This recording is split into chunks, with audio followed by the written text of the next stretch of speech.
بسم اللہ الرحمن الرحیم۔ حاضرین کرام، آج اعتکاف کی قضا کے بارے میں مختصر سا بیان ہوگا۔ اعتکاف کی قضا، اگر اعتکاف نظر کا ہو یعنی واجب ہو تو اس کی قضا واجب ہوگی۔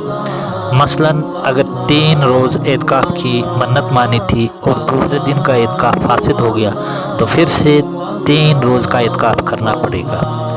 اگر رمضان کے آخری عشرے کا اعتکاف سنت اعتکاف ہے تو جس دن اعتکاف ٹوٹے گا اسی دن کی قضا واجب ہوگی۔ مثلا 21 رمضان مبارک سے اعتکاف شروع کیا اور 26 کو ٹوٹ گیا تو اب صرف 26ویں دن کی قضا کرنی ہوگی، یعنی کہ ایک دن کا اعتکاف کرنا ہوگا۔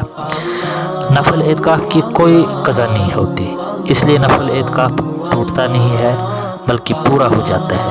نفل اعتکاف چونکہ اس کے لیے وقت کی بھی ضرورت نہیں ہے، تھوڑے سے وقت میں بھی مسجد میں کوئی گیا تو اس وقت بھی اعتکاف کی نیت کر سکتا ہے، اس لہٰذا اس کی کوئی قضا نہیں ہے۔ البتہ اعتکاف واجب اور اعتکاف سنت مؤکدہ ان کی قضا ہے۔